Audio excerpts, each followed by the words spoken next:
Hello, ladies and gentlemen, and welcome to another episode of the Absolutely Not podcast. I'm your host, Heather McMahan. Thrilled to be here. It's a beautiful day in LA. I just wanted to start this episode by saying you will see my mom in this episode. I'm so thrilled to have her in the studio, but I wanted to come and do a little recap of the weekend and let you know what we got into, how the shows were in LA. I just felt like I needed to pepper in a little bit more of my life into this episode. Also, you will hear Robin in a minute talk about a date that she was very excited to have. And now that the weekend has passed, that date did not happen. So it is,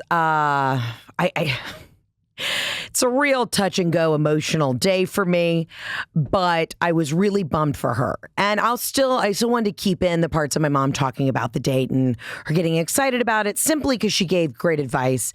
And then I let her hit the hotline with me. But I felt it wouldn't be honest if I just put out the whole episode. And then I realized, you know, it didn't actually go through. It didn't happen because we recorded a day before. So anyways, I'll get into the LA show here in a minute, but I was bummed that Robin had her date canceled. She came out to LA, was looking forward to it. And here's the gnarly thing about when you're in your 70s and you're dating, right? Like you actually genuinely have to take in health concerns. This poor gentleman, about an hour or two before the date, said he fell off his bike. He is a cyclist, which is nice because then you know he's got good heart health. You know, we know that the A1C is good. We know he's getting good CO2 in the lungs.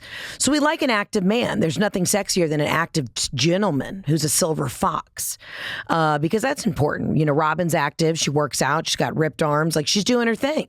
You're not going to have to be pushing her around in a wheelchair because she's fucking getting in the steps. I mean, you can take that bitch to Red Rocks, put a weighted vest on her, and she's doing stair climbers. You know, like she's got it. Robin's in shape. But the gentleman did say that he had gotten into a little bit of a bicycle accident and was concerned. So she said, well, if you hit your head, you should probably go to the ER. So that's what transpired. I was nervous on Friday night because she was going to go have drinks with this guy. And then she showed up at my hotel room and I said, what are you doing here? And she's like, oh, he canceled. He hit his head. I told him to go to the ER. So regardless, that is how quickly the date got canceled. And then I made my mom do a full sexy photo shoot and we sent him some pics. Put her on the balcony at the one hotel in West Hollywood. She looked adorable. She looked hot. She looked, she looked like a little sex kitten. And I was pimping her out. I put her on that balcony. We had the sunset perfectly on the horizon. It was beautiful. And we backlit the shit out of that bitch and sent him a photo. And his response was, wow, do I feel like I messed up? Health report update, though, he is fine. And I did see my girlfriends after the show who had facilitated the setup, and they did say he was actually injured. So this wasn't like a shitty excuse not to meet a hot redhead. But either way, thinking of him, hoping for a speedy recovery. But, I know y'all are invested whenever I see you out on the streets. Hey, has Robin been on a date? What's Robin doing? Did Robin go out on a date? Is she dating that guy? Is this, that? Hey, did she call my uncle? She's out there. You cannot say that Robin isn't traveling cross country to find somebody to have a good time with. And, for all of you who DM me and say, why isn't your mom on the Golden Bachelor? My mom is not going to go on a TV show and fight with 40 other women over one man. Would she be the Golden Bachelorette? You betcha. So somebody from ABC Casting call me because guess what? Let's make some television. But actually my career would be over before it started, because if you've watched the Golden Bachelor, it's hysterical because all these women, they don't even really care about the guy. They just want to sit around and have girlfriends. They want to sit in the house, make a nice paella. You you got Cindy in the back making a nice low alcohol sangria. They have 2 glasses and they're all taking their tops off in the hot tub. They don't even care about the old guy. They just want the friendship. And that's a beautiful thing. But I do think Robin, she would be a huge liability. Because, at 75, this woman will fart in a Home Goods just because she can. It's just anybody over 70. We love the boomers, but they don't really care. There is no filter. And I'm not saying that they should. That's why we love them. That's why I keep my mom around. She makes me laugh hysterically on a daily basis. But I can just see that something might slip. And then the next thing you know, The career is completely canceled. But anyways, I was bummed for her. I was bummed. But then we took her out to a nice dinner because she's a catch. So you can't say that she's not putting herself out there. And for a lot of my single friends, you cannot say that they're not putting themselves out there. So if you're a single gal listening to this and you're like, God, if it's hard for a hot, thin, perky-titted, 75-year-old redhead, yeah, if it's hard for her, it's also going to be hard for you. And I'm thinking, I'm going to light a candle for all my single gals this week because, damn it, it's hard out in these streets. These men, doesn't matter what age they are, they're playing games. Anywho, let's talk about the show. Listen, I want to give a big shout out to the city of Los Angeles for coming out, showing up, showing out, bringing the fucking heat. It was so much fun. I had such anxiety before the show, and I want y'all to know that when you're a performer and you still get nervous, it does mean you really care. Like, I really care. I'm going out there. I'm trying to give you the best show of my life. But there was this like added level of pressure of just having to know that people from the industry are there, and everybody's such a judger, such a piece of shit. But I wrote a little ditty. I wrote a little song before I went out on stage, and it was just, there's no reason to be anxious. Everybody here has crippling anxiety and insecurity, so just go out there and do it for the people who paid for the tickets. Why do I care if I've got people from the networks who got free tickets? I'm doing a show for the people who paid. You know what I mean? The people who have supported me, who want to come out, who want to giggle. And then, of course, I met all these Hollywood wheelers and dealers afterwards, and they were lovely, and they loved the show. But I want you to know, I cannot thank y'all enough for bringing the heat and the energy, because, man, that room felt electric. I had so much fun. It was wild. We had a woman who I have a bit in the show right now, and if you haven't seen this new tour, I just have a bit about one little quip about Roe versus Wade. This one woman just was very excited. She was very pro-life. And I would understand if there was a response for a cheer that women's rights are getting taken away, in maybe Montgomery, Alabama. And that's no hate, no shade. I know there's a lot of progressive gals down there. But I mean, that would kind of make sense. But to have that, like, one woman in LA, I don't even know if she knew what she was cheering for. I think she might have had a couple White Claws and was confused. But when I say that audience, I shut it down. I was just like, ma'am, shut the fuck up. Like, I'm doing my show. Let me finish my joke. And then the audience went nuts. They were just like, you fucking tell her. Let's go. It was wild. It was a wild night. I was giggling. I think the lady had to have been from like Costa Mesa, Orange County. And listen, everybody of all beliefs and political views can come to my shows. It's a very safe space. But it was fucking hysterical because I just shut that shit down. But I didn't see that coming in LA. So I was on my toes that whole show. Had a hot guy named Carter in the front row flirting with me. I mean, it was a good frickin' time. So I can't say thank y'all enough. Y'all, Hillary Duff was in the audience. Lizzie McGuire and Mandy Moore came together. Now, I didn't get to meet him after the show. I don't know how those wires got crossed and I wasn't able to meet him. I don't know what happened. But, dude, Lizzie frickin' McGuire.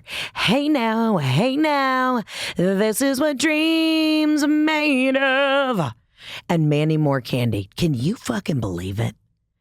I mean, that is, dude, if we would have gotten Jessica Simpson, B. Spears, and maybe 98 Degrees in there, the circle would have closed those rings.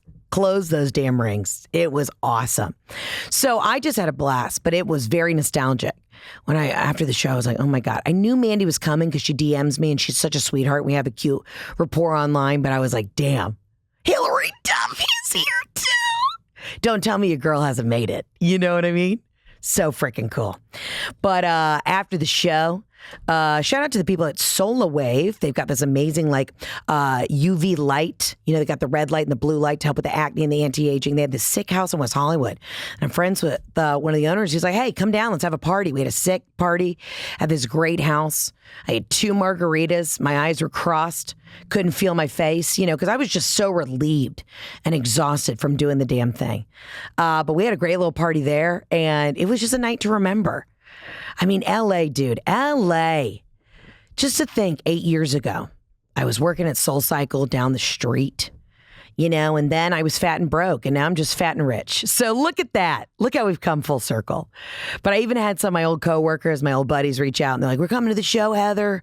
Remember we used to sit in the quad in front of the Equinox in West Hollywood and hysterically cry because you had $3 in your bank account and you had eaten rotten chicken that you cooked yourself, and you used to just say, guys, it's going to happen. So anyways, it's cool. It's cool being back in LA. I love LA because everyone's equally as nuts, and I find that refreshing. But it was nice to have my old coworkers there supporting, and to be supporting Ray. Ray crushed it. I know I've told this story a million times, but Ray and I met working at a gym, and trust and believe the irony is not lost on us. But it was so great to see him do his thing in front of all of his buddies in LA. He went to school at LMU, and I was so proud of him. He crushed. So I get a real joy in my heart to see other people flourish and thrive. And we just knocked it out of the park. So thank you again. I know I've been very, I don't want to say like redundant and repetitive about saying thank you, but I really mean it from the bottom of my heart. What a fun fucking show. And shout out to Carter, dude. Front row, had a nice head of hair. He had his wife there. She was a couple months pregnant. She was glowing. They were horny. You could feel it. It was palpable. I was in a purple suit. You know what I mean? Just flashing him a little labia every couple minutes. It was great. We were flirting. Jeff wasn't even mad. He was like, yeah, Carter was flirting. We were into it. But what a show. What a time. And I've been making the rounds, dude. I have been running around like a crazy person because, you're doing press and PR and all this shit for the special and just for everything in life. So I've been hitting the ground running. I've been changing blazers in the car like America's Next Top Model. I mean, I'm out here doing the work. And I know this is going to sound annoying to some people, but I'm just so sick of talking about myself in these interviews. Like, I have nothing left to say. I mean, fuck, I probably said the same stories on here 65 times. What else do you need from me? What do you want? But I keep getting interviewed, and everyone's, people who are new to me in these interviews want to know your origin story. And I in the last couple of weeks, I must have explained how my dad has died like 45 fucking times. And I get it. If you were a normal actor and you had a movie, I don't know, if you're Timothy Chalamet and you're talking about Willy Wonka, you're out there talking about the character development, how, you get into method acting, how when he'd put on the little top hat, it make him feel like, he's the chocolate man or whatever. That's how normal interviews go. But because I do stand up and the stories are about me and about my life and a very personal look into the dark times of my life that then, of course, make y'all giggle, I have single-handedly brought back up the very gruesome details of how my father died in interviews for six times a day, 6 days straight. And I had a little nervous breakdown Friday. I just started weeping. And I think it was because I was so overwhelmed and tired. And my dear friend Jen, who... to shout out to Jen Zabrowski, who directed my special and is directing this next special that we're doing this week in Atlanta. She was like, I think it's because you didn't realize it was a cathartic release. She's like, you're excited how well the special has been going, but maybe getting interviewed about your dead father that many times a day in a row is probably a lot. I just did a podcast with one of my favorite comedians, Neil Brennan. And if you've never seen his specials on Netflix, you absolutely have to watch them. My favorite one that he did is 3 Mics, and it's an incredible work of art. Like, he is so unbelievably hysterical. But I was really shocked. On Friday, I got to do his podcast. It's called Blocks, and he's a genius. But it really is kind of a therapy session. Like, I thought I had to cut him a check afterwards. And it was very funny, but I left it just in tears because I didn't realize that he really helped me work through a lot of feelings in a comedic way. And I do think, like, I should find another stand-up to be my therapist, because I don't want to sit in a therapy room and cry. Like, I have to move through it. I have to giggle through it. But I was walking out of his office. I was like, Neil, I didn't expect to feel these things. And I'm walking down Sunset, just crying. And my manager calls me. And I'm like, Maggie, I haven't released this in a minute. And I was walking back to my hotel, and I'm passing the Sunset Tower Hotel, and the valet is just like, is this bitch good? So if anybody was stuck in traffic at 5 o'clock on Friday and you saw me across from the Saddle Ranch just weeping, I want you to know that was cathartic. It was good. It was a release. I'm okay. But I was just... a lot of things are happening and all the good stuff is great. But I do always think at the end of the day, man, I wish my dad was here. And then to go back to the hotel, have the sweet release, and then my sweet mom come up and say she got, stood up on a date. It just, those are the moments. I'm like, well, we wouldn't be in this fucking position if my dad was still alive. So then I get angry, and then I wolf down 6 margaritas. I'm like, we're going to dinner. We're having cocktails. So that's the wave of emotion. It's everything's high. You're exhausted because everyone's interviewing you, asking you these like ridiculous aspects about your life. Then you're back down, then you're back up, then you're looking at your cute little, mommy. You just want to squeeze her because you love her so much. And she's driving you nuts because she's asked you 65 times where she's sitting at the LA show. And I'm like, Mom, I don't have the seating chart. Someone will escort you to your seat. You'll have your moment to shine. You'll see the fans. Let it be about me for a minute. Tina and I have already been laughing because we're definitely going to have to put her in a crate this week while we're shooting this special in Atlanta. She's asked me no less than 15 times, at what point do I come out and do my 15 minutes? I said, Mom, if you knew how much money it cost me to produce this special, let me go do my job. Let me give people the show that I have worked for the last year and a half to do. I'm going to go give them the show. And then at the end, you can come out. You can stand on the streets in front of the Fox, take photos with everybody. You can have your moment. But let me have mine. I'm trying to set her up on dates just so she'll get out of my fucking hair. But my God. So yeah, it was just a weird feeling. I was just walking back to the hotel and I was like, I have literally talked about my father all week because he's a big part of the special. And I just, sometimes it catches up to you. And, I don't know if I need to see somebody about it, but I don't cry at the sad shit. I cry at the happy stuff.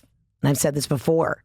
I'm at a baby shower. I'm just weeping in the corner, holding a binky, just like, I love family. I don't cry at the sad things. So really for me, it's when the happy stuff happens. That's when I get so emotionally charged because I wish my dad was here for the happy stuff. But I don't even think I cried at his funeral. I mean, I was zannied up. You know what I mean? I stayed barred up. But I didn't cry then. It's the happy times. That's when it gets you. And anybody who's ever gone through grief knows it's at those happy moments. It's at the weddings. It's at the baby showers. It's at the birth. It's, fucking President's Day. I don't know why that gets you. You just think of your founding fathers and then you're like, my dad would have been a part of the revolution. And then you're cruising around at Talbot's parking lot blasting Hamilton and you don't know how you got here. So anyways, that's been my emotional journey. But I'm glad you guys are here along for the journey, and I couldn't do it without you. Listen, this Atlanta show this weekend is going to be fucking fire. I cannot wait. I am so jazzed.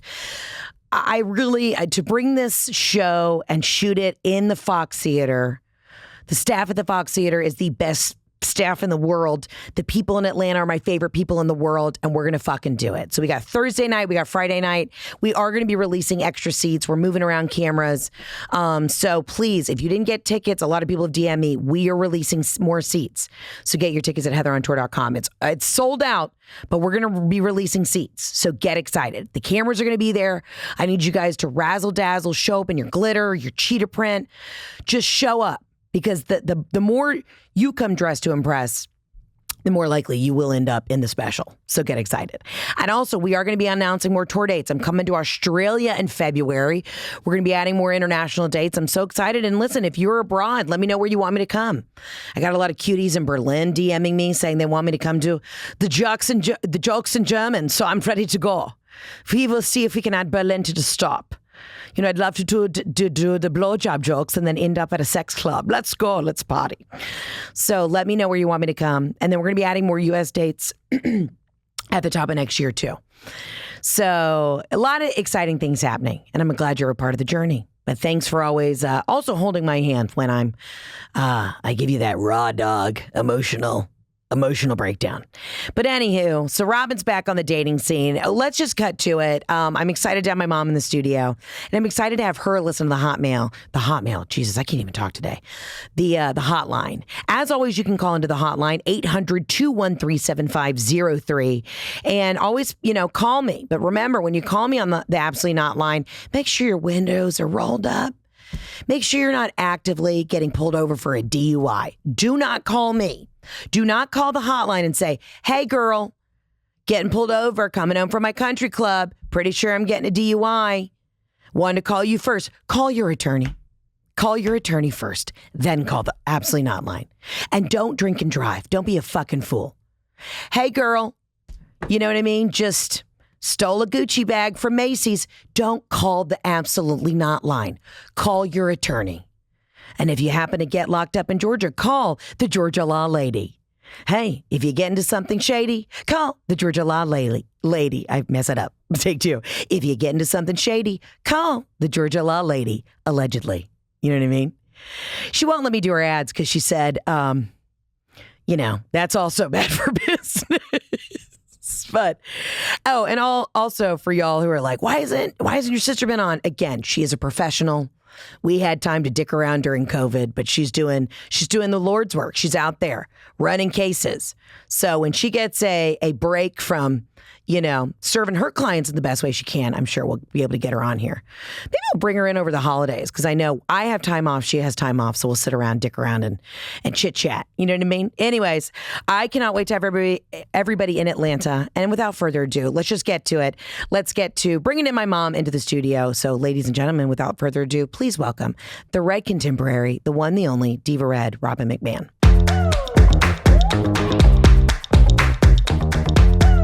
So Robin, since we're in LA, I have set you up on a date. You're going on a date tonight. And I'm meeting someone for a drink. You're meeting someone for a drink. He sounds like a sweetheart. Do you have any hesitation, any reservation? What is your opening line for this date? I just hope he's taller than me. Okay. I don't think he is. Oh, God. And I hope he's not skinny. What is your opening line? How are you? Okay. Yeah, how are you? How's your day been? Give me something else. I don't know. What's your favorite color? Do you travel? Well, have you ever been on a boat? Heather, I have to know, is he widowed? Is he divorced? So maybe that's your opening line. Yeah, are you widowed? When was the last time you had a woman on top of you? Like what? Right. And do you go on the dating sites? And how has your success been? Okay. Clearly, I am now doing the boots on the ground work for you because the dating websites have been horrible for you. Oh. Let's discuss your most recent. What was it? Well, Bumble? there was two. Okay, let's discuss. There was two. There was one on Bumble. The guy was actually cute, but his whole shtick was he was sick and tired of washing his own skitters, and he wanted someone else to pick up after him. Good luck. He said on the app, Yes. I want somebody to wash my underwear. Yeah. And he thought that was just going to make you want to ping him. Exactly. At least he wasn't holding a fish and he wasn't standing in the bathroom. With no shirt on. Yes. Looking at his long nose hairs. And the most recent one that we've really had a laugh about was what? Oh, this was on Do you have your Zips. phone with that? I don't want to read it. No, I have to read it. It's the funniest shit ever. All right, Can you get it? Yeah. Let me pull it up. And the poor man, he looks like my great grandfather. He did. We were at a nice steakhouse the other night, and Robin pulled this out, and I haven't laughed this hard in a minute. So I want the single people who listen to this podcast to know that even at Robin's age at 75, it's still dire. So I don't want you to think, it's just you. It's everybody. It's the internet. Yes. And at my age, I have to say to them, look, if we're going to go to dinner, make sure you have your medication with you. Make sure you have your glasses. Yeah. Can you drive at night? Can you drive at night? Great question. Can you drive at night? That would be my first opener to build a night. I would say, did you Uber? Or couldn't you drive at night? Can you drive at night? And if we're going out to dinner, are your teeth in? Because we're not going for soup. You guys, I should just let Robin do a tight 10 and open for my show. Hang on a minute. I've got to pull this up. Okay, I want to read it though. Okay, so Robin starts messaging this guy. No. You weren't messaging him. You just clicked on his thing, just looking, and I guess it sent him a ping. Well, first he asked me if I'd want to go for a walk because it was a nice day. Okay, and he has messaged you no less than 600 times. Yeah, he likes me. All right, this is the message from a man on a website. Thank you for viewing my profile so soon. Maybe you are interested in exploring a relationship. I do have news, though. If you wanted to have intercourse with me today, it would be impossible because I have erectile dysfunction. I recently visited Georgia Urology, and they're going to surgically implant a Boston Scientific EMMYS 700 device. It will inflate and deflate on demand, so the question will be, how long can you enjoy one session? Maybe 1 hour or more. The other questions are, how many orgasms can you achieve in one session, and how many sessions can you enjoy in a 24-hour period of time? If you are not interested in sex, please accept my apologies. I am very glad you are interested in my situation. First of all, you never responded. No. He just got excited. He knew that the Boston, the EMMYS 700 Was gonna work. Yeah. And he just figured, oh, she knows I'm getting this thing implanted. She's ready. Heather, I wish you could show us photo, but we can't. We can't embarrass them. No. I would certainly like to meet you so we can go for a walk or watch a movie. Good evening.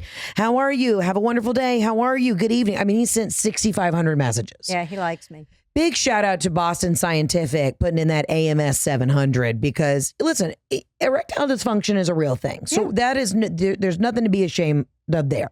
Right. But I love that he just immediately went to, if you want to have intercourse, don't worry, I'm getting a procedure. All right. So right out the gate tonight, you're going to ask Bill, were you able to drive? Can you drive at night? Right. Do you have your medication? Right. You know, because God forbid they get the agita at dinner. Maybe they have high blood pressure. What are the other kind of medications? What are things that are affecting your community right now? With the old people? They're too old for me. No. I mean, what is a medication that you might need to have in your 911 emergency kit? Like our generation, a lot of people need Narcan. Okay. That's because you're at a party, you're doing cocaine, it's laced with something, and you need to be shocked back to life. I'm saying for your generation, what do you need? Probably the life paddles. The defibrillators? Yeah, the defibrillators. You should get like a nice Birkin bag and just keep defibrillators. That would be some funny. Viagra, maybe a baby aspirin, right? Because if you're having a heart attack, aren't you supposed to take a Bayer or an aspirin? Something like that, an aspirin. Okay, she's done zero research on that. No. Okay. All right. So regardless, you got a date tonight. I'm very excited about this. You're going to have a couple drinks with this very nice I'll have gentleman. one drink with him. You'll have one drink. Yes. All right. And then I'll stretch it out. You'll stretch it out. Oh, that's what she said. I don't drink a whole lot. Maybe 2 glasses. That's it. Robin McMahan, do you know what I witnessed you do the other day? You did not. I did. You took a bottle of wine that I had put in the garbage. It was then covered in yogurt. You took the bottle out of the garbage. Yes, I did. And washed the bottle. Washed the bottle. Because it had a screw on top. And my wine that I get at Trader Joe's, Cherry Blossom Pinot Noir, $5.99 a bottle, and they are not sponsoring me, which they should. And because I had a cork and I thought it would go bad, I poured it into the other bottle with a funnel and screwed the top on. Meanwhile, she did rinse it, but I see a chunk of yogurt on the back of this bottle while you are making your scientific concoction. And I'm like, oh yeah, says the bitch who only has 2 glasses of red wine at night. Mom, at 4 o'clock, you get that that vein. You got to hit that vein with that red wine. Not at 4, Heather. I'd say around 3:45. 5:30. 5:30. All right. So is one of the, I would say one of the things that you need from Bill is to make sure that he allows you to have 2 glasses of wine. So if you go to a second location, he can drive and you're not responsible for being behind the wheel. I want to make sure that he can drive. Yeah. Yeah, and I tell everybody, if you're a young girl, young lady, and you're looking for a guy, the first thing you ask him, can you change a flat tire? Oh. If he says no, he's got to go. Or you say, can you afford AAA? If the guy can't afford to fix a flat tire or can't afford AAA, move on, girls. Move on, because these are basic things. Yes, and I need manly men. Yeah. No pussy men. I don't want them. Okay. You heard it here first. Robin's not looking for no pussy men. Okay. Jesus Christ. This is why, Mom, we had to take you off my Instagram. Because I can't have you having 6 glasses of wine and be like, I don't want no pussy men. All right. Anyways. So now you have this new stardom. I'm sure you should tell Bill to check you out on Netflix. Tell him you're a star. Lean in. You know what I mean? Let him know that you don't have time for peasants. I don't think on Netflix that was my best angle. They need to go to my Instagram because I looked cute sitting on the leopard print stairs with my artwork. You did, but I need to hire somebody to run your Instagram because you've been trying to make reels on your own and it hasn't been great. No, I guess I'm not doing a good job. No, I love you, but we outsource it, Mom. This is the thing. You don't want to spend money on anything. And so you think that to get somebody to run your Instagram, it should cost you $30 and a frickin', pack of Marlboro Reds. It's not how things work, okay? It's 2023. We pay people what they're worth. Yeah, that's true. And your generation, I had this conversation with you last time. I don't know what it is about your generation, especially the women. You're like secretly misogynist. You don't want to self-promote.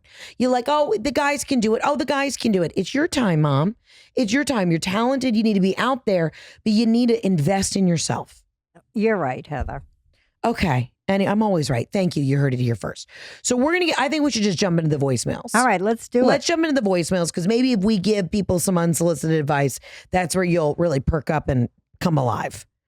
Heather, girl, I am so excited for your Great American Baking Show debut. Like, oh my gosh, my husband and I watched Great British Baking Show, like all of that. Like, I cannot believe that you hung out with Paul Hollywood and Prue. Like, I am over the moon, so excited for that.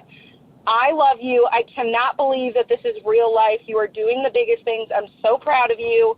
And, I mean, you don't need to hear that from me. I'm sure that you are so proud of yourself. But I just needed to call in because I saw that on your Insta story, and I am so excited. I will definitely be the first one tuned in watching that on November 10th. Love you. It's Jen from Tampa, Florida. Bye. Jen from Tampa, Florida. Thank you for the love. Let me tell you what, that has been a secret that I have been holding close to the chest.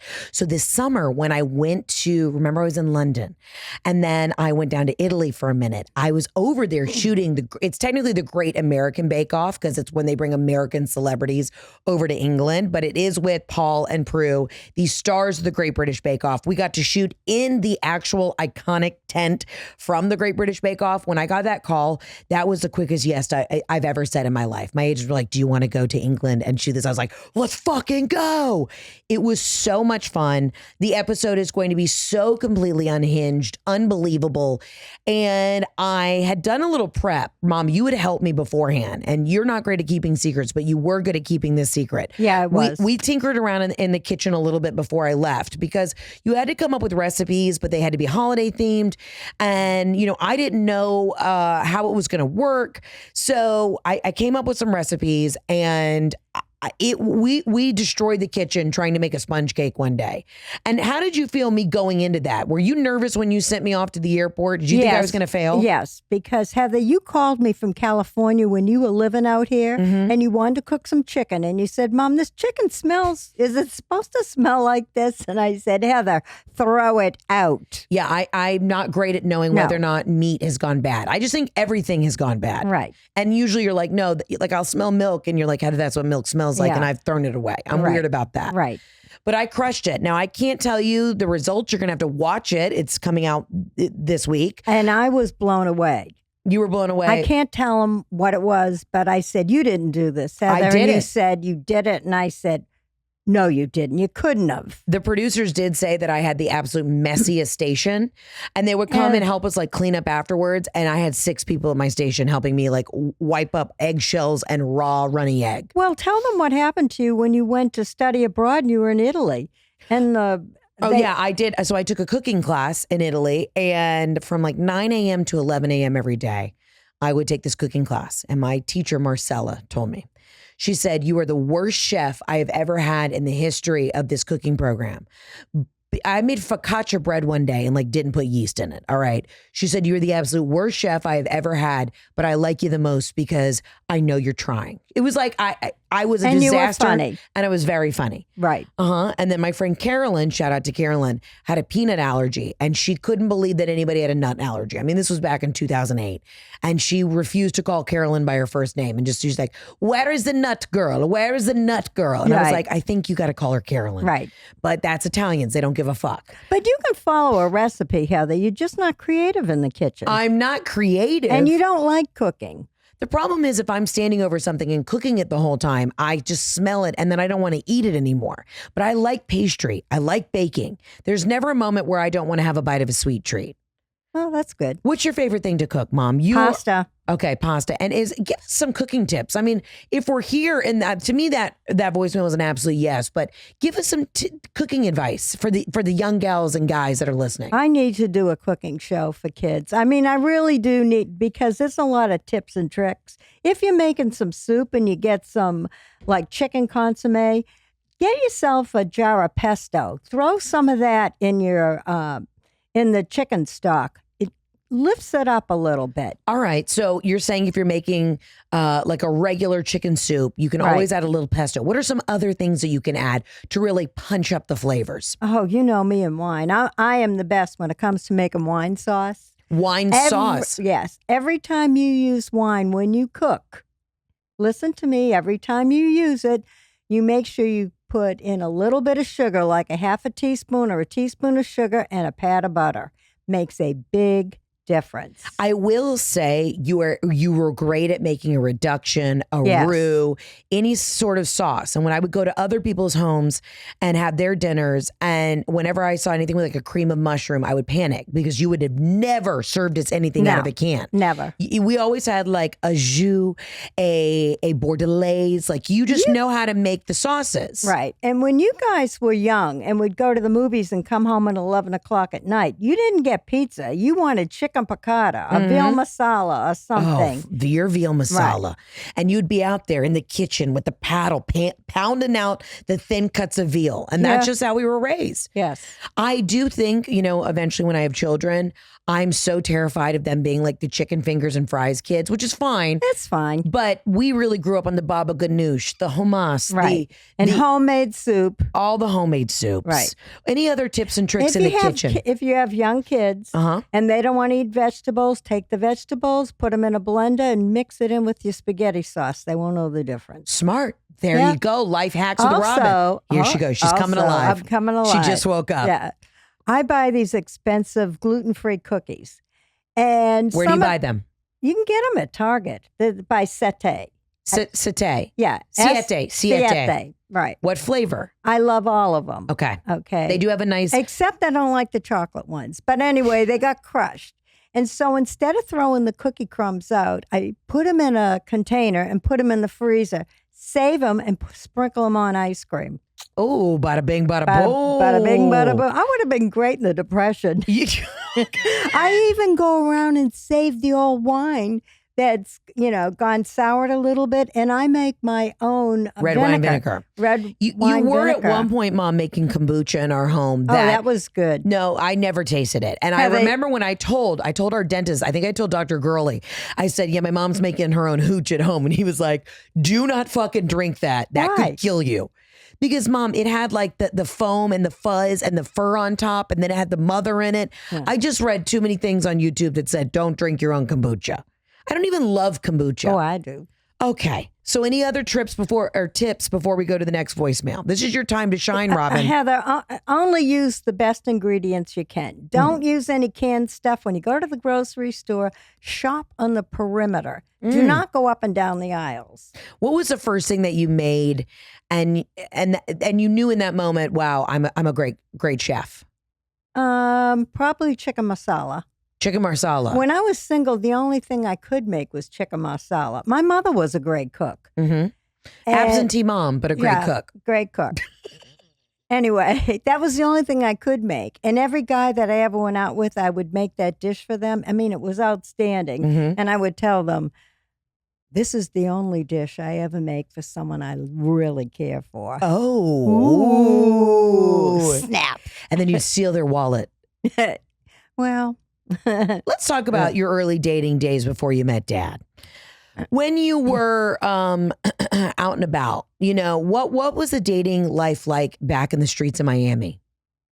I never had a problem, Heather. I mean, I'm not trying to sound like a snob or anything, but I was young. I never had a problem. People wanted to go out with you. But when I met Dad, I liked his personality. I didn't even pay attention to what he looked like. And I called him and asked, I said, hey, you were fun to talk to. Let's go to lunch. And then one day I took a look at him and I said, ooh, he's cute. And he went and took all my clothes out of my apartment and moved me in with him. And it wasn't even 30 days that I knew him. We discussed this, I think, like a year ago on the podcast. No, it's fine. That if nowadays, if I had been dating Jeff for 30 days and he moved me into his apartment, I would have called 911 and he would have been locked up raw. Like that is just what a romantic gesture. But nowadays, guys don't do stuff like that. I mean, Dad was a hopeless romantic. Yeah, he really was. He was. And he was 11 years younger than you. So here you had this guy who broke into your apartment and then moved you into his apartment. Yeah, he did. Were you not terrified a little bit? No, not at all. But I was walking down the aisle saying, how did this guy talk me into this? Yeah. Yeah, I did, but it was the best decision I ever made. I love that. Yeah, he was so sweet. I knew when I met Jeff, I just knew that was the one. Yeah. I did. I the first moment I laid eyes on him, I go, well, this is it. Yeah. I can't describe the feeling. I just knew it. Yep. He said that you were a real joy, but also a pain in the ass traveling to LA yesterday.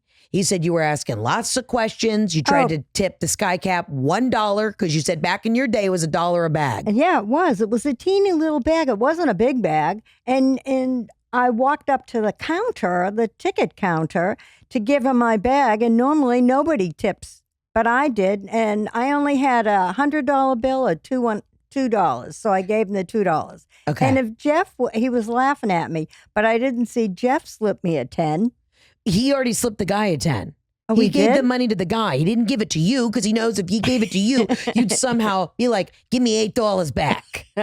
He knows you, Robin. That's why he just gives you cash for Mother's Day and not flowers. Let's Right. get to the next voicemail. Hi, Heather. This is Hillary from Texas. I have an absolutely not for you. I recently did a maternity photo shoot and went to Dillard, bought a pair of jeans.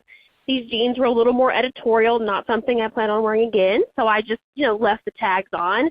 Just a light borrowing jeans for 30-minute photo shoot. So do the photo shoot, get back to Dillard's with my bag, my receipt, hand them to the clerk, say I would like to return these. And as she's unfolding them to check the numbers on the receipt, my dirty underwear falls out of said jeans. Now, these underwear weren't dirty, but they had been worn, and apparently after the shoot, when I took off my jeans, I took the underwear off with them and folded them all together. This is an absolutely not, and really a cautionary tale. If you're going to try to scam the system, definitely cross your T's and dot your I's, because I had to pull the dirty underwear off of the Dillard's table, put them in my purse, and then you look at her with a straight face when we both knew that I was caught in that moment. Absolutely not. And we got to do better. We got to do better. Okay. Thank you for that voicemail. Wow. Oh, man, that is an absolutely not. Yes. Now, every woman knows when you're taking off your jeans and the thong comes with it, it always ends up in a pant leg. We know this. I am also the queen of returning things. If you think that, listen, I try to get a stylist. These stylists are out of control. I don't have time. They bring you 3 outfits. It's $10,000. Like, I'm trying to nail down a stylist, but right now it's styled by Heather. Okay. Yeah. It's styled by whatever it comes in a double XL in Zara. All right, that's what it is. You and I both know this. Yeah. How about when you go to Zara and you see a gorgeous outfit on a mannequin and you take it off the mannequin, you bring it into the dressing room, you try it on, you look like an absolute balloon in it. Yeah. Me personally. Not you necessarily. Balloon. I heard it, Mom. Well, I'm never able to take anything off the mannequin because if you think Zara has plus size mannequins, you got another thing fucking coming for you. Oh, they don't. But there is nothing worse than when you have that thong. And here's the thing. It didn't. I know it wasn't dirty. You're not a dirty gal, but anything that's been hugging your bits for more than 30 minutes, especially in a photo shoot, once those lights hit you, I get the grundle sweat. I know exactly that feeling. I mean, that is an out of body, literally seeing your thong, your Skims thong on the counter, crinkled up. It's a little crusty, a little dusty. I mean, I would have said, I would have hit the deck. I would have died. What would you have done, I Robin? would have said, how did that get there? Oh, how? Somebody else must have tried these on. How embarrassing. Yeah. Someone else tried these on. What happened was I got these jeans home, looked at the size and said, there's no way those are going to fit on me. Uh-huh. And then I realized there was a dusty, crusty Skims thong in that pant leg. Yes. Yes. I would have denied it. I mean, I'm the queen of returning things, though. I love leaving a tag on it. When I met Sonia Morgan from the Real Housewives of New Jersey in the Turks and Caicos, she had her tags hanging off all of her clothes. I said, Sonia, your tags, you want me to cut it? And she goes, no. She's like, I'm returning this. Are you kidding me? This is my beach caftan. I'm going to take 3 photos in it and return it. Oh, I God. said, smart woman. Yeah. We love a return. We love a return. You know, I mean, what are you going to do? You got to work smarter, not harder these days. I guess. I like to order online, have it delivered. No, Mom, you like to go to. Well, I do. You go to but stores and I you do like to both. tinker. I do both. But I am the queen of looking at something thinking, oh, I'd look great in that. Then I try it on. It's no, not working. Okay, can I be honest with you, Mom? This stuff infuriates me. You do this self-deprecating thing like you're a beached whale. You're not. You're tiny. I have sent you all those cool Instagram accounts of those women your age Heather. wearing cool shit. You can wear it. And what are you wearing today? The uniform, a slip-on ked, a straight jeans. Straight jeans aren't even in right now. I don't care. I look good in them. Oh my God, Mom. But you have the ability to be the coolest fucking chick in the game. You got perky tits, you got a great body, you have the money to do it, and yet you still wear the same 3 things. Well, sorry, I feel comfortable. What's the most expensive thing you've ever returned? Or the most scummy thing you've ever returned? Well, I bought underwear one time. Look, I am not a fashionista. I do not find anything at TJ Maxx. For some reason, I just don't have that gift. I bought underwear at TJ Maxx. It was marked my size. I got it home and the legs were sewn together. There was no leg. No leg. There was no leg. That is what you get for buying underwear at TJ Maxx. Yeah. Mom. Yeah. This is the problem. When I'm on the road and I call you and you're like, I have nothing to do. It's a Friday night. Oh, Heather. You could go to Bones. You could go to a restaurant. You could sit at the bar and it'll be 8 p.m. and I'll look at your location. I'm about to go on stage and I see that you're at TJ Maxx and I become infuriated. And then when you don't write down the proper date of your best friend's daughter's 40th birthday, a place where you could be socialized, go out, meet people, put on a snazzy outfit. You have more clothes than anybody on the planet, Mom, and you're still wearing the skinny jeans and a white tee. I mean, I get it if it's Heather, a uniform, but you got places to go and you still go to TJ Maxx. Get out of TJ Maxx. Well, I keep thinking I'm going to find, it's like Bumble. You go to TJ Maxx, you think you're going to find something. And you don't. And you still go back. It's like a puppy dog who's been abused. Yes, you're right. I'm out of there. Are you out? You're out of the Max? I'm out of the Max. All right. You heard it here first. Robin is going to be out of the Max. How long do we think you can stay out of a TJ Maxx? I can stay out of TJ Maxx, not Home Goods, but TJ Maxx. Fine. I think they're owned by like the same conglomerate. All right. So you're going to be out of TJ Maxx? Yeah. Forever? There's nothing you need, Mom. You don't need to buy discounted shoes. It's like the other day I bought you a beautiful, real Gucci silk scarf. Heather, in Italy. I love the scarf. And then, it's not the best color for me. Fine. Then I'll take it back. I bought it as a nice gesture. I thought, what a classic, nice gift that my mom, who's a classy broad, can wear forever. Then you went on YouTube and just typed in. I returned them all. You typed in stylish women in the 70s. And what was everyone wearing? A beautiful silk scarf, adding it to a blazer, adding it to the handle of their bag. So when I came home from Tampa last weekend, what did you have? 65 synthetic fake Fendi scarves. If you so much as even put these near the surface of the sun, they would all fucking explode. Yes, they would blow up. They didn't even look like silk, Mom. They were cheap. They were worse than polyester. I sent them all back. Good. But what I'm trying to explain to you is, Mom, you were in the golden years of your life, right? Right. Why not spend a little bit more money on something that, hey, even if you don't want it for yourself, you could pass down to your daughters. Ashley and I would love to have your nice Chanel, but instead you go on Temu and you're buying the fake shit online. What is the point? You know what, Heather? You just sparked a light in me. Oh, you're absolutely right. You're sparked the light. You're absolutely right. Screw leaving you guys money. I'll just spend it. Mom, why not? I have said this though. I know. Why? You have one life to live. I know you can already live to be 100. There is not going to be any money left. That is why I am doing shows all across America and going international. Okay. I know that I'm going to have to work and be pregnant and carry a baby and breastfeed and do fucking podcasting for the rest of my life. And that is a gift that I know will keep giving. I've said, go enjoy yourself. You know, you're absolutely right. Why are you and nickel you heard and it. diming at TJ Maxx? So what is today? November 3rd? You heard it live on Heather's podcast. I am spending her money. I'm spending my money. You already spend my money. I don't spend You your spend my money. money. Mom, what was the other day you said you were going to split lunch? Oh, you can't buy lunch? I thought it was a nice gesture. I pay for lunch. I pay for every meal. You can't just get a lunch. You said you would split it. You said you want to split it? And I'm like, at that point, no. What I'm saying, Mom, is spend the time to get something that's quality over quantity. You're right. What is You're the right. point? I'm not saying go out and buy 6 Chanels, but why are we spending the $300 to get a fake one? And then next thing you know, your credit card's been compromised because somebody in the Philippines has all your information. You know, you're absolutely right, Heather. You are brilliant. You are my kid. All right, I'm spending. Josh, let's splice Let's together go shopping. let's splice together the amount of times on this podcast she said, you are right. Go ahead and make a note for the social media team. She just said, I'm brilliant and I am right. Yes. Okay. Why does it have to be threatening that you have to spend my inheritance to buy one nice thing? Well, I'm going to. So let's go something positive. There's got to be something positive that I do right. Mom, if you're a mom out there, have you already decided? Have y'all decided that your kids come up to you? You know, you're probably in your 50s and your children come up to you. Mom, you don't do this right. Mom, please, you're embarrassing me. Mom, be quiet. Mom, zip it. I'm fine. Robin, I'm not saying any of these things. You don't embarrass me. I bring you on national television.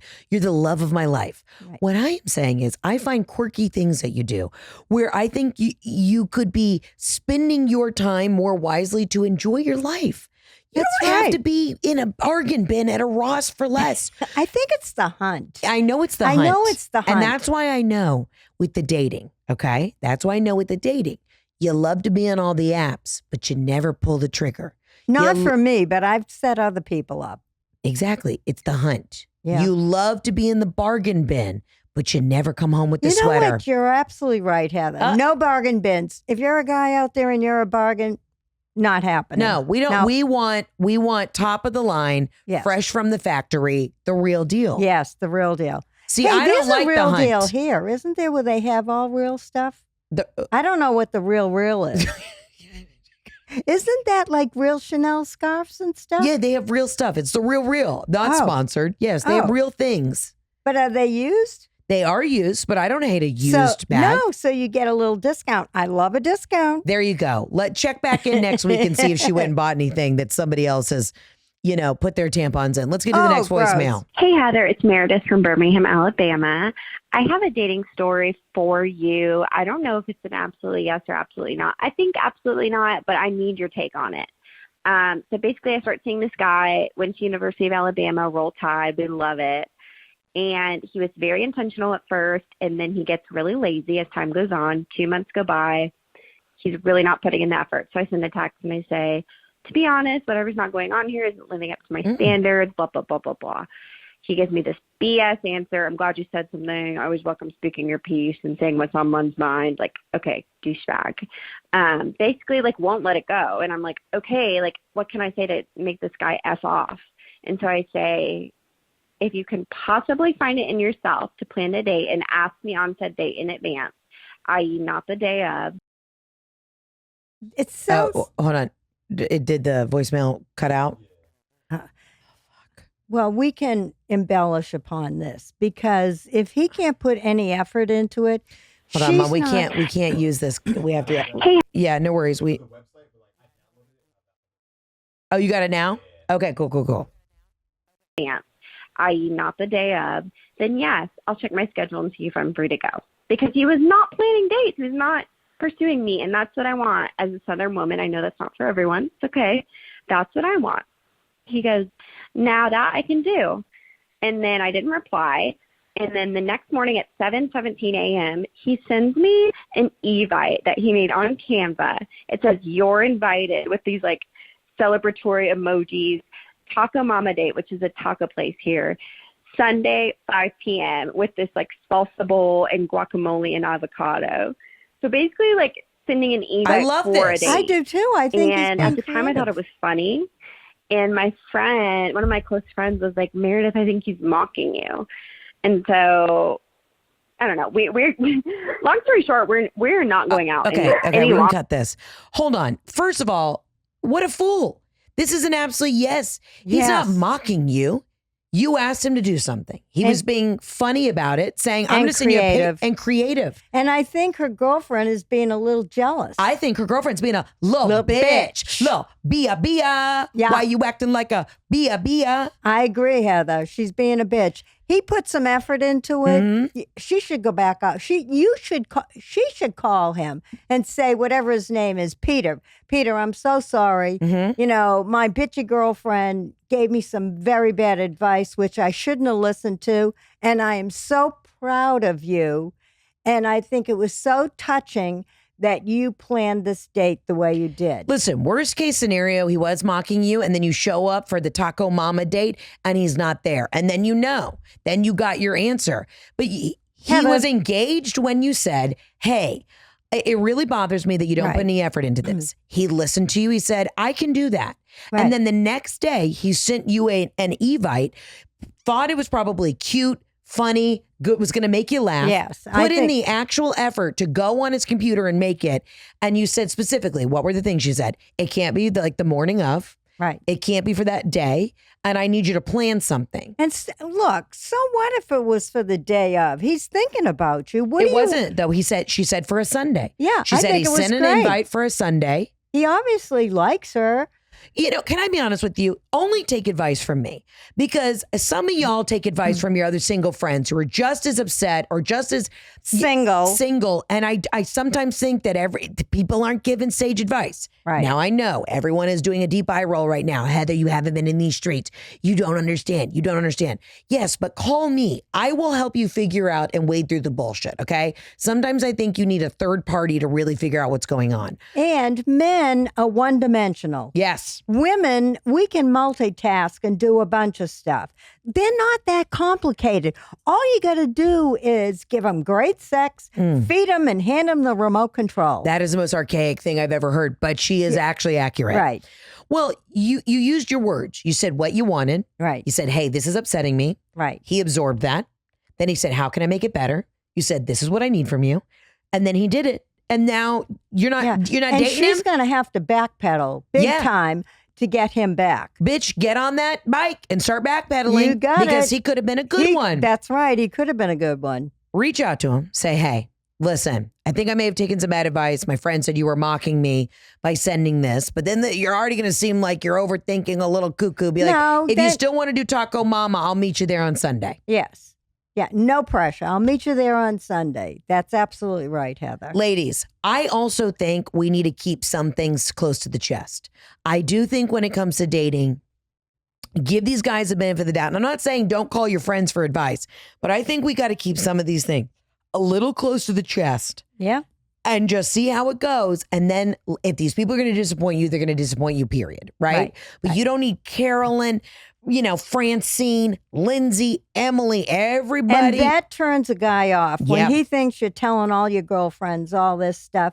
A man, listen to me, girls. A man needs to be respected. Women need to be loved. A man needs to be respected. It's nice to tell him, oh, you look handsome. A man wants to feel like he's your Prince Charming. I don't give a rat's ass who he is. Okay. And when you tell a guy, I feel safe with you, his chest just went from a 52 to an 82. Okay, fantastic. So he got implants. He got horny. He got horny for that. That's right. Well, that is true. When I'm with Jeff and I'm like, listen, if you disrespect a guy, women don't need to be disrespected either, obviously. No. But what you're saying is here's my thing. We're not giving this guy the benefit of the doubt. You asked him to do something. He followed through with a sense of humor. Right. I think he's great. And now we're throwing him under the bus? Come on, go to Taco Mama. Yeah, no kidding. What are we doing here? This is insane. Let's get one more voicemail. Hey, Heather. It's Jamie from Houston. Love listening to you, and I'm excited to tell you about this absolutely not that happened to me on Halloween. Great. So I've got 2 little boys, ages 3 and 5. It's honestly been a freaking roller coaster since the day that the 3-year-old was born. They are starting to act like best friends, which I know happens with time. But the 3-year-old just stopped biting, just started to be kind of, able to take out in public. And, life was going well until Halloween night. So the 2 of them dressed up as red Power Rangers. Nobody wanted to be a different color. They both had to be red. They were both trick-or-treating with 40 of our closest friends in the neighborhood. Keep in mind, none of my friends in the neighborhood have 2 boys that are close in age. It's just, a completely different experience to raise 2 little boys.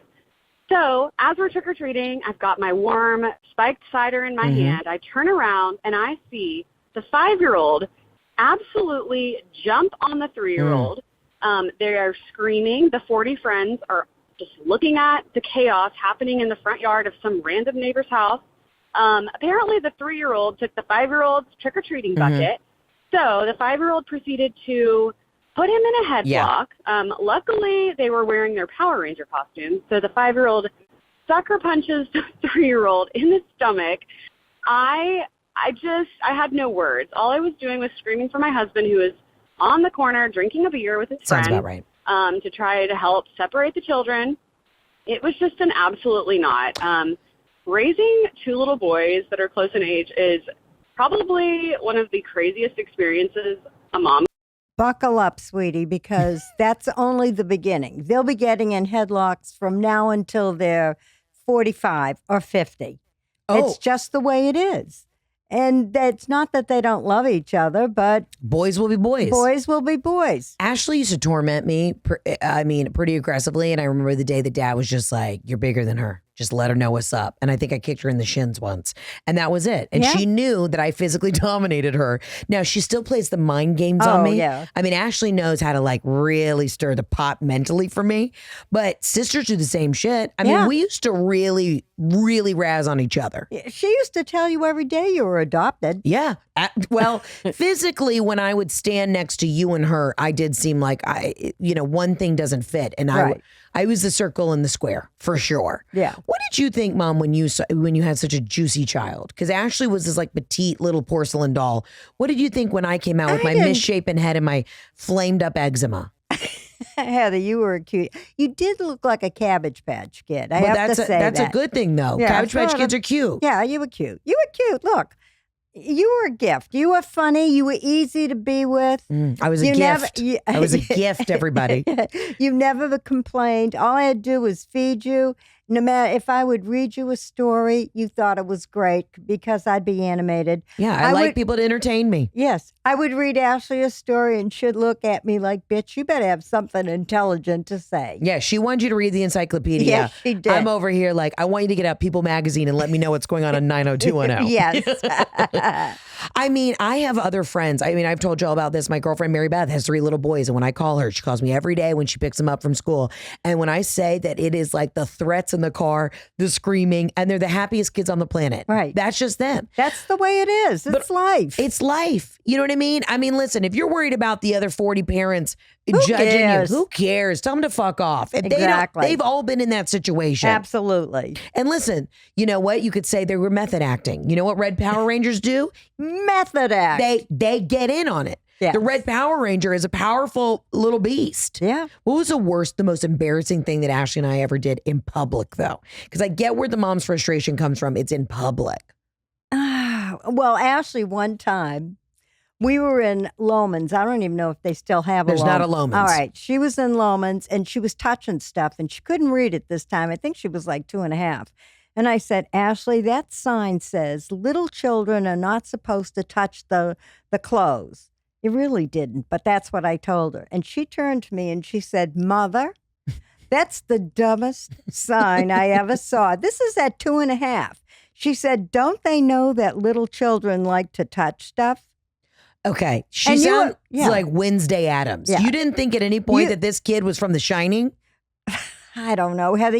I was dealing with you, and maybe she was 3 and you were an infant, and I was dealing with you crying because you wanted to eat something, and Okay.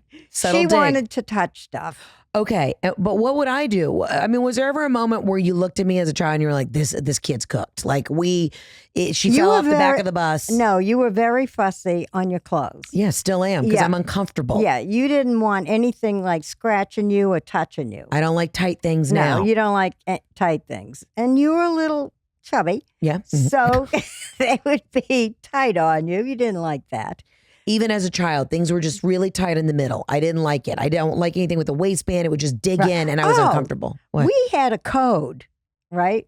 And I said to the kids when they were little, if somebody grabs you when, tries to steal you yell as loud as you can, "You're not my mother." And you two did that. And I think it was Macy's. You would... I remember we were in the rug department. You would always bring us to go shopping for furniture in the rug department. Right. And we would lay on the rugs and run around, and you grabbed my arm because we were being rowdy. Yes. And we screamed, "You're not my mother." Yes. I was mortified. Yeah. Well. Because you look like Dad. You didn't look like me. That is true. Yeah.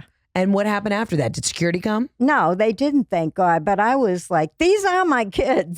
These are my kids. I got the scars to prove it. Oh, she's got the scars. Yeah, I do. Okay. And how are we going to bring up the scars in our new dating life when we go on a... Hell no, Okay. Heather. All right. Hell no.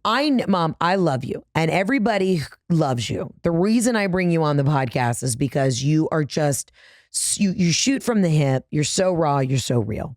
But I want you to know that the reason I am so hard on you some days is because I love you the most, okay? Oh, that's so sweet. But you know that's true. Yeah. You have so much freaking potential, Mom, and you're too self-deprecating. I know I'm self-deprecating, but it's my job. But the days we get, "Oh, my hair's a mess, this, that, oh, my jeans, I got ketchup on my shirt." But it's not. And I usually do. But you're a knockout, Mom. Yeah. If we could just work on maybe less tissues in the purse. You'd love, I borrowed your purse the other day, the purse that I bought you when I did Radio City. I bought you a YSL bag. Yes, you at did. East St. Laurent. And then when I went to go borrow the bag, there were enough used tissues in the bottom of that bag to start a nursing home. And I said, "This is disgusting." And you're like, "My nose is running, the tissues." Take a Zyrtec. There's just little hacks in your life that I think that we can do, with modern medicine, with, using technology to just make your life smoother. You don't have to be running around. You know what? From now on, Heather, my life's going to be smooth. I am smooth sailing from now on. Hey, Josh, is there any way we can play the song "Smooth" by Rob Santana? I mean, by Carlos Santana and Rob Thomas. Yeah, you need to be smooth I'm gonna like be Carlos smooth. Santana and Yes, Rob I am. Thomas. All right. So you're going to take my advice or you're going to keep bucking back and fighting me? I want to get a Zyrtec as soon as we leave here. I won't have the tissues, and I'm not going to TJ Maxx anymore. And I am going to maybe go to the Real, and I'm going to order something. I'm going to go to the Real down the street here. Okay. Sounds good. All right. Well, ladies and gentlemen, I just want to say real quick, I'm so excited to be shooting my next special at the Fox Theater. So when this comes out, it will be the day before we're shooting the special. I am so anxious. I'm so nervous. I'm so excited, though, to be bringing this home. Don't worry. Robin will make her debut. Please eat a chicken quesadilla before the show. Behave. Come. The cameras are going to be out. This is such an unreal moment. I'm so grateful to have you guys along on the ride on YouTube, on the podcast, coming to the shows. We are about to announce more shows we are going to add to the 2024 lineup. I'm coming to Australia. We're going to be hitting more international dates. Always check out, get your tickets at heatherontour.com. Also, side note, we will be opening up some extra tickets for the Atlanta show. So please check. I've been getting DMs left and right. Look online the week of. We will add some more shows as we move some cameras around. And We're adding more shows? no, sorry, we're adding more seats. So please come. I'm so excited. And again, if you're a little confused, the material that's on Netflix now is not what I'm currently touring with. Heather, they're going to die when they see this one. It's wild. It's wild. If you thought the Netflix one now is funny, wait till you hear this one. It is hysterical. And nuts. ladies and gentlemen, I say this to everybody who's a fan of hers. I apologize for anything Heather has to say, but it's true. And when there's a couple lines in there, you'll be looking at each other and say, "Yeah, I think like that." Yeah, there you go. And you probably got it from me. I did get it from you. And you know what? If I got it from my mama, then it's a great thing. Yes. Do we have that song? Okay, great.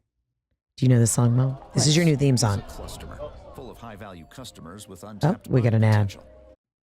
potential. Oh. Hey. Yes. I'm going to start playing this when Robin comes out on stage. Oh, in her skinny jeans, her Keds, and her white tee and navy Argyle sweater. Hey. Hey. Hey, Robin. And you're not kidding, Heather. I'm 75. I might as well enjoy my life. Enjoy your life. You got it. You got it. Give me 5. You got it.